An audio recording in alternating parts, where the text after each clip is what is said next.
Raymond's उद्योग समूहाचे माजी अध्यक्ष आणि मुंबईचे माजी शेरीफ विजयपत सिंघानिया यांचं वृद्धापकाळानं निधन झालंय।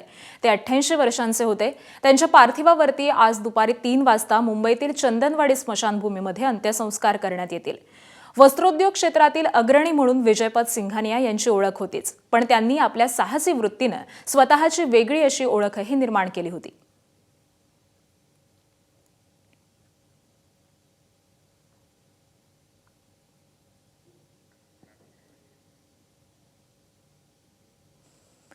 रेमंड्स उद्योग समूहाचे माजी अध्यक्ष सिंघानिया यांचं वृद्धापकाळानं निधन झालंय। त्यांच्याविषयी आपण अधिक माहिती जाणून घेतोय।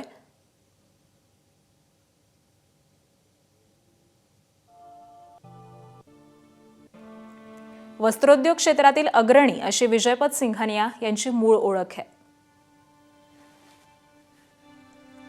रेमंड्स समूहाच्या अध्यक्ष आणि व्यवस्थापकीय संचालक पदावरती ते 20 वर्ष कार्यरत होते। विजयपत सिंघानिया यांच्या साहसी वृत्तीचा जगभरामध्ये वेगळा ठसा होता।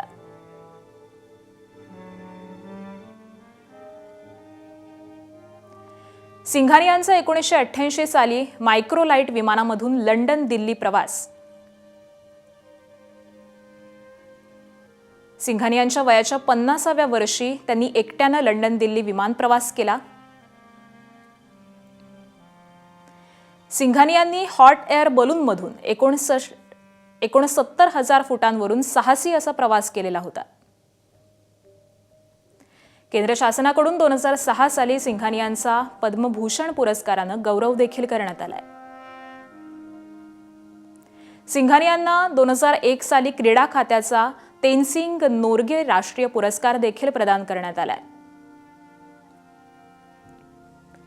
सिंघानिया यांचं अन इनकम्प्लीट लाईफ हे आत्मचरित्र 2018 साली प्रकाशित झालं।